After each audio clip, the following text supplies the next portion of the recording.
जमाने के लिए वो एक टीचर थे, इज्जतदार, समझदार। पर अपने ही घर में एक नौकर से भी बदतर जिंदगी जी रहा था। एक बहू जो दिन भर उसे ताने मार कर घर का हर काम उससे करवाती थी, और एक बेटा जो अपने काम में इतना उलझा था कि अपने बाप की आंखों का दर्द भी नहीं देख पाया। पर जब एक दिन उसने अपने बाप को झाड़ू लगाते देखा तो सब कुछ बदल गया। देखिए, एक कहानी जिसमें इज्जत भी थी, जिल्लत भी, और आखिर में एक सच्चा इंसानी पछतावा भी। एक जमाना था जब लोग मोहनलाल जी को इज्जत से सर कहकर बुलाते थे। रिटायर्ड स्कूल टीचर थे, सालों तक बच्चों को लिखना, पढ़ना, इज्जत और इंसानियत सिखाई थी। लेकिन आज वही मोहनलाल जी अपने ही घर के कोने में एक पुरानी कुर्सी पर चुपचाप बैठे होते हैं। उनके हाथ में झाड़ू होता है और आंखों में सिर्फ थकान। मोहल्ला वाले जब भी मिलते हैं कहते हैं, अरे मास्टर जी, आप तो स्कूल के स्टार थे, आपके स्टूडेंट्स आज बड़े अफसर हैं, आप तो किसी भी सीनियर सिटीजन सम्मान योजना के लिए अप्लाई कर सकते हो। लेकिन मोहनलाल जी सिर्फ मुस्कुरा देते हैं, क्योंकि अब इज्जत का सर्टिफिकेट उनके घर में वैलिड नहीं है। उनके लिए घर का हर कोना, हर दीवार एक जेल बन चुका है। सुबह के 6 बजे हैं, किचन से आवाजें आ रही हैं। बहू, पापा जी, आज भी चाय जल गई। आपको बोला था ना, सुबह सुबह काम धीरे किया करो, सब कुछ मेरे पे मत छोड़ा करो। मैं नौकरानी हूं क्या? ससुर, बेटा, मैंने कोशिश की, गैस तेज हो गया था, अगली बार ध्यान रखूंगा। बहू, अगली बार? आप तो हर बार यही कहते हो। कपड़े भी नहीं धुले, और बालकनी का पोछा वो किसने करना है? मैं क्या ऑफिस भी जाऊं, खाना भी बनाऊं और आपका काम भी करूं? ससुर, मुझे बोल दो बेटा, मैं सब कर दूंगा। और फिर एक थप्पड़ जैसा लफ्ज़ हवा में गूंजता है। कर ही क्या सकते हैं आप? सारी जिंदगी पढ़ाते रहे, पेंशन से ज्यादा तो मेरी सैलरी है। जो इंसान एक जमाने में समाज का दीपक था, आज घर में उसकी रोशनी बुझ चुकी है। जो कल तक स्कूल के प्रिंसिपल थे, आज अपने घर के सर्वेंट बन गए हैं। उनका बेटा रवि एक प्राइवेट कंपनी में काम करता है। सुबह 9 बजे निकलता है, रात को 9 बजे आता है, और घर पे सिर्फ इतना जानता है, पापा ठीक हैं और पूजा सब संभाल लेती है। लेकिन उसे क्या पता कि जिस बाप ने उसके लिए स्कूल के जूते फटने के बाद भी नए खरीदे थे, आज वही बाप एक जोड़ी स्लीपर को 3 साल से जोड़ जोड़ के पहन रहा है। मोहनलाल जी बाथरूम में झाड़ू लगा रहे होते हैं। अचानक उनका हाथ फिसल जाता है और वो गिर जाते हैं। एक पुरानी हड्डी की तरह उनका शरीर जमीन से टकराता है। आह! बहू दूर से चिल्लाती है, अरे पापा जी, फिर गिर गए? कहा था ना मैं सब कर दूंगी। लेकिन आपको तो हीरो बनना है हर वक्त। उनकी आंखों से पानी निकलता है, लेकिन वो कहते हैं, नहीं बेटा, मैं ठीक हूं, सिर्फ पैर फिसल गया। लेकिन सच ये है, सिर्फ पैर नहीं, पूरी जिंदगी फिसल चुकी है। ये कहानी है एक बुझते दिए की, जो पूरी जिंदगी रोशनी देता रहा, और जब अपने ही चिराग से चोट खा गया तो सिर्फ इतना कहा, मैं ठीक हूं बेटा, मैं ठीक हूं। जिंदगी की सबसे बड़ी गलती कब होती है? जब हम सब कुछ देखते हुए देख नहीं रहे होते, और जब हमें सब कुछ समझ आता है तब तक बहुत कुछ टूट चुका होता है। शाम का वक्त है, रवि ऑफिस से थका हारा घर लौटता है। गेट से अंदर आते ही घर में एक अजीब सी खामोशी होती है। रवि चिल्लाता है, पापा, पूजा, मैं आ गया, चाय मिलेगी क्या? लेकिन जवाब में सिर्फ किचन के बर्तन बजते हैं और बाप की हल्की सी खांसी सुनाई देती है। वो जैसे ही ड्राइंग रूम में पहुंचता है, उसके पैर वहीं जम जाते हैं। मोहनलाल जी सोफा के नीचे झुके हुए हैं, झाड़ू कर रहे होते हैं। पीछे उनकी कमर दर्द से झुक गई है, हाथ कांप रहे हैं, लेकिन वो फिर भी झाड़ू करते जा रहे हैं। रवि शौक में रहता है। रवि, पापा, आप ही क्या कर रहे हो? मोहनलाल जी, बेटा, पूरा दिन घर खाली होता है, सोचा साफ सफाई कर लूं। पूजा वहां आकर हौंसते हुए कहती है, अरे रवि, आप भी ना, पापा को कुछ काम करने दो ना, ऐसे ही तो एक्टिव रहेंगे। रवि फोर्स्ड स्माइल देता है, पर अंदर से कुछ टूटने लगता है। रवि ने कभी सोचा भी नहीं था कि उसके पापा, जिन्होंने उसे जिंदगी भर संभाला, आज उसके घर में एक नौकर की तरह जिंदगी बिता रहे हैं। रात को रवि चुपचाप अपने कमरे में जाता है। उसे नींद नहीं आती। वो एक प्लान बनाता है, मैं सच जान के रहूंगा। अगला दिन रवि ऑफिस जाने का नाटक करता है, लेकिन वापस छुपकर घर के पीछे वाले वरांडा में आ जाता है। वहां से वो पूरा दिन देखता है। मोहनलाल जी सुबह चाय बनाते हैं, झाड़ू लगाते हैं, बर्तन धो देते हैं, और पूजा मोबाइल पर बैठी रहती है या दोस्तों से फ़ोन पे बातें करती है। वो छुपकर सब सुनता है। पूजा फ़ोन पर। और क्या यार, एक बूढ़ा तो मिल गया है, सब काम उससे ही करवाती हूँ। मैं थोड़ी ना अपने हाथों से झाड़ू पोछा करने वाली हूँ। रवि का चेहरा सफ़ेद पड़ जाता है, उसका सिर घूमने लगता है। ये मेरी पूजा है, जो मैंने इतने सपनों से शादी की थी। शाम को वो सीधा मोहनलाल जी के पास जाता है। उनके हाथ में अभी भी कपड़ों की टोकरी होती है।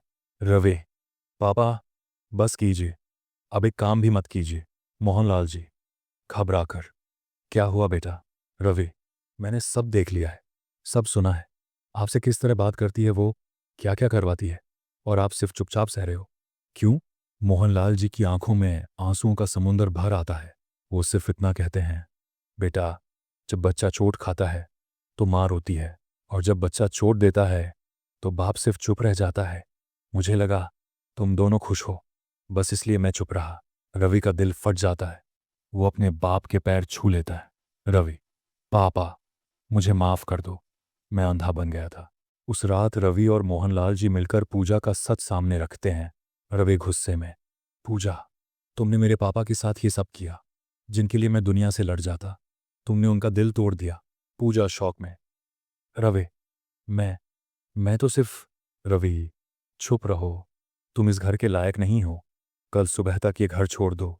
जिंदगी ने उस दिन रवि की आंखों से प्यार का पर्दा हटा दिया, और उसे दिखाई दिया एक बाप जो खुद के लिए नहीं, अपने बचपन के रिश्ते के लिए सह रहा था। लेकिन अब कुछ बदलने वाला था। कभी कभी जिनसे हम सबसे ज़्यादा नाराज़ होते हैं, असल में वही हमें सबसे ज़्यादा अजीज़ होते हैं। और कभी कभी जिनके सामने हम सबसे ज़्यादा मजबूत बनने की कोशिश करते हैं, उन्हीं के सामने हम सबसे ज़्यादा टूट जाते हैं। सुबह के 6 बजे हैं। पूनम का उजाला खिड़की से झांक रहा है, लेकिन घर में एक अजीब सी चुप्पी है। पूजा अपने कमरे में ज़मीन पर बैठी है। साड़ी का पल्लू आंखों तक है, चेहरा भीग चुका है, और दिल में पछतावे का तूफान चल रहा है। बीती रात की बातें उसके कानों में गूंज रही हैं। रवि का गुस्सा, ससुर जी की चुप्पी, और अपने ही शब्द जो उसने कभी गुस्से में कहे थे। पूजा आंखों से बहते आंसू के साथ खुद से, मैं कैसे इंसान बन गई थी? जो इंसान अपने पोते जैसे लगते हैं, उन्हें मैंने बर्तन धोने पर मजबूर कर दिया। जिनके नाम से लोग स्कूलों में इज्जत से खड़े हो जाते थे, उन्हें मैंने नौकर से भी बुरा बना दिया। रवि अपने पापा के पास बैठा है। रवि, पापा, मैंने सब ठीक कर दिया। पूजा को निकलने के लिए कह दिया है। अब आप सिर्फ आराम करेंगे। मैंने मेल भी लगा दी है, और टाइम से आपकी दवाइयाँ भी आ जाएंगी। मोहनलाल जी, बेटा, क्या यही हल था? रवि हैरान, मतलब? मोहनलाल जी, मैंने अपनी जिंदगी में सैकड़ों बच्चों को समझाया है, गलतियां हर कोई करता है, लेकिन सबसे बड़ा वो होता है जो अपनी गलती मानकर बदल जाता है। अगर पूजा अपनी गलती मानती है, तो क्या हमें भी एक मौका नहीं देना चाहिए? रवि चुप हो जाता है। वो जानता है पापा सिर्फ बुजुर्ग नहीं हैं, वो आज भी समझदारी का दरिया है। पूजा रवि और ससुर जी के सामने खड़ी है, सर झुका हुआ है, हाथ कांप रहे हैं, आंखें लाल हैं। पूजा रोते हुए, पापा जी, मुझे माफ़ कर दीजिए, मैंने बहुत बड़ी गलती की है। मैंने आपको बहुत दुख पहुंचाया है, आपके बेटे को आपसे दूर किया, आपकी आंखों की चमक छीन ली, आपका सम्मान छीना। मोहनलाल जी, बेटा, इज्जत कोई चीज़ नहीं होती जो छीनी जा सके। इज्जत एक एहसास है जो सिर्फ तब मिलता है जब सामने वाला अपने आप को बदलने की हिम्मत करे। और आज तुम्हारी आंखों में जो पछतावा है, उसमें मुझे मेरा सम्मान वापस दिख रहा है। पूजा पांव में गिरती है। रवि उसे उठाता है। मोहनलाल जी आगे बढ़ते हैं और पूजा का सिर अपने सीने से लगा लेते हैं। ससुर, बेटा, चलो एक नई शुरुआत करते हैं। मैं भूल जाता हूँ बीते हुए दिन, और तुम भी भूल जाओ जो मैं ना बोल पाया। उस दिन घर में कोई शोला नहीं जला, कोई चूल्हा नहीं सुलगा, लेकिन फिर भी एक इंसान की आग बुझी, और दूसरी तरफ दिलों की रोशनी लौट आई। अब पूजा खुद सुबह 5 बजे उठती है, चाय बनाती है, ससुर जी को अखबार देती है, उनकी दवाएं टाइम से देती है, और हर रात उनके पांव दबाते हुए यही कहती है, पूजा, पापा जी, आज आपने कुछ कम खा लिया, कल आपके लिए खीर बना दूं? ससुर मुस्कुराकर, बिल्कुल। और एक बात, तुम्हारी देखभाल मुझे मेरे स्कूल के बच्चों की याद दिलाती है, जो मुझसे वैसे ही मोहब्बत करते थे जैसे तुम अब करती हो। जिस इंसान को हम सबसे कमज़ोर समझते हैं, कभी कभी वही इंसान हमें सबसे बड़ा सबक सिखा जाता है। मोहनलाल जी हार नहीं माने। उन्होंने नफ़रत को नहीं, माफ़ी को चुना, और यही माफ़ी पूजा की ज़िंदगी का सबसे बड़ा इनाम बन गई। कभी-कभी जो दर्द हम दूसरों को देते हैं, वही दर्द जब हमें महसूस होता है, तब हमारी आत्मा जागती है। और जब आत्मा जाग जाए, तो इंसान बदल जाता है, अंदर से, पूरी तरह। अब घर का माहौल बिल्कुल बदल चुका है। वही पूजा, जो एक समय में घर में हुक्म चलाती थी, अब मोहनलाल जी के लिए खुद हाथ से खाना बनाती है। घर में मेड होने के बावजूद पूजा हर वो काम खुद करती है, जो पहले वो मोहनलाल जी से करवाया करती थी। मोहनलाल जी हैरानी से, बेटा, मेरे से करवा लो ना, इतना माथा को खोड़िए है। पूजा मुस्कुराकर, पापा जी, आपके लिए जो सेवा कर रही हूँ, वो मेरा फर्ज नहीं, मेरा सौभाग्य है। एक रात पूजा अपने कमरे में बैठी थी, अकेली, शांत और आत्मग्लानि में डूबी हुई। तभी अलमारी के ऊपर से उसे एक पुरानी फाइल मिलती है।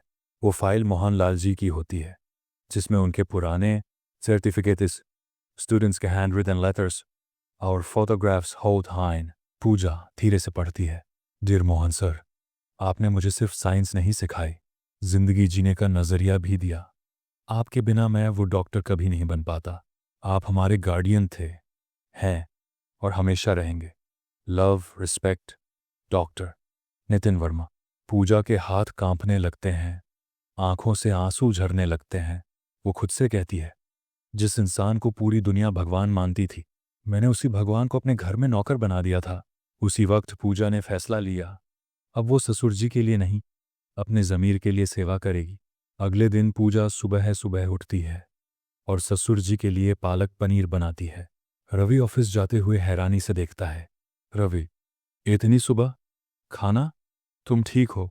पूजा, अभी ठीक हो रही हूँ। पहले बहुत कुछ गलत किया है, अभी थोड़ा सा ठीक करने दे मुझे। पूजा ससुर जी को मार्केट लेकर जाती है। पहली बार दोनों साथ मिलकर सब्जी खरीदते हैं। मोहनलाल जी, ये तो नई बात है, इतने सालों में पहली बार किसी ने मुझे पूछा क्या पसंद है। पूजा, अब हर चीज़ आपकी पसंद से ही होगी। पापा जी, गाजर का हलवा भी और आपका टीवी का रिमोट भी।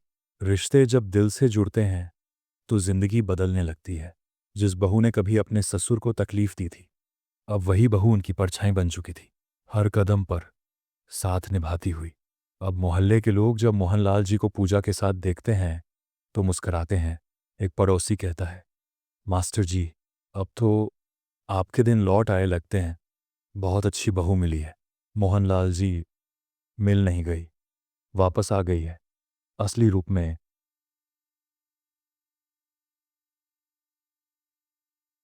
एक दिन मोहनलाल जी को बीपी लो होने की वजह से अस्पताल ले जाया जाता है।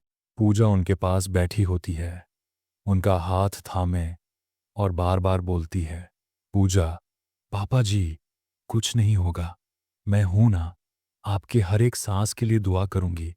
जब तक मैं जिंदा हूं, आपको कुछ नहीं होने दूंगी।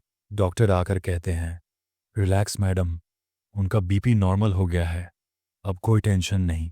पूजा की जान में जान आती है, और उस दिन पहली बार मोहनलाल जी उसकी आंखों में पछतावे नहीं, मोहब्बत देखते हैं। वो दिन था जब पूजा सिर्फ बहू नहीं रही, बेटी बन गई। उसने जो गलती की थी, उसका बोझ अब सेवा बनकर उतरने लगा था, और मोहनलाल जी के चेहरे पर फिर से एक गर्व की मुस्कान लौट आई थी। कहते हैं, जिन रिश्तों में सबसे ज्यादा ठोकरें लगती हैं, वही रिश्ते सबसे मजबूत बनते हैं। और जिन आंखों में सबसे ज्यादा आंसू होते हैं, उन्हीं आंखों में सबसे ज्यादा मोहब्बत छुपी होती है। 1 महीना बीत चुका था। घर का माहौल अब बिल्कुल बदल चुका था। जहां पहले खामोशी और शिकवे गूंजते थे, अब वहां हर सुबह पूजा के हाथ की चाय की खुशबू होती थी, और मोहनलाल जी की मुस्कान। उस सुबह पूजा ने ससुर जी के लिए नाश्ते में खीर बनाई थी। रवि ने भी ऑफिस जाने से पहले एक बार सबको साथ बैठकर नाश्ता करने का फैसला किया। टेबल पर बैठते ही पूजा ने झिझकते हुए कहा, पापा जी, आज मैंने आपके लिए खीर बनाई है, पता नहीं पसंद आएगी या नहीं। मोहनलाल जी मुस्कुराकर, बेटा, स्वाद से ज्यादा इरादा मायने रखता है। तुम्हारे हाथ की हर चीज मेरे लिए सबसे मीठी है। पूजा की आंखें भीग गईं। वो धीरे से बोली, मैंने आपको बहुत दुख दिया, लेकिन अब मैं वादा करती हूँ, बाकी की ज़िंदगी मैं आपको सिर्फ सुकून दूंगी। रवि ने मोहनलाल जी का हाथ पकड़ा। पापा, आज आपकी वजह से हमें ये सीख मिली है कि रिश्तों में कभी हार मत मानो। गलती कितनी भी बड़ी हो, अगर माफ़ी सच्चे दिल से मांगी जाए तो सब कुछ वापस पाया जा सकता है। रात को पूजा छत पर बैठी थी। चांदनी में उसने खुद से सवाल किया, क्यों मैं इतनी कठोर हो गई थी? फिर उसे याद आया उसका बचपन, जब उसके अपने पापा उसे डांटते थे, कभी प्यार से गले नहीं लगाते थे, कभी सर पर हाथ नहीं रखते थे। यही कमी उसके दिल में गुस्से में बदल गई थी। वो मोहनलाल जी में अपने पापा की छवि देखने लगी थी और हर छोटी बात पर अपनी पुरानी कसक निकालती रही। लेकिन अब उसने वो जख्म भरने का फैसला किया था। एक रविवार की सुबह मोहनलाल जी पूजा को आशीर्वाद देते हुए बोले, बेटा, अब मैं आराम से अपनी ज़िंदगी जी सकता हूँ, क्योंकि अब मुझे पता है मेरा बेटा और बहू दोनों मेरे अपने हैं। पूजा उनके पैरों में बैठ गई।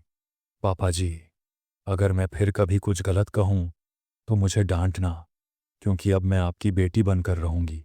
मोहनलाल जी की आंखें भर आईं। उन्होंने उसके सर पर हाथ रखा।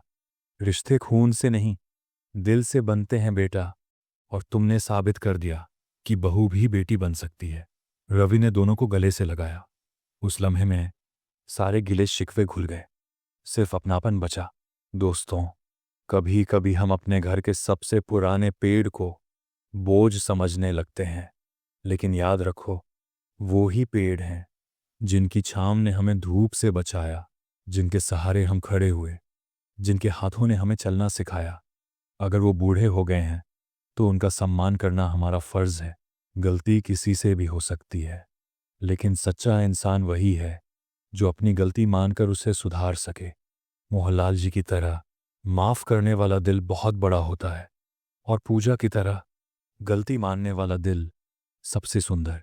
अगर ये कहानी आपके दिल को छू गई हो तो अपने माता पिता, दादा दादी, नाना नानी को एक बार गले लगाइए।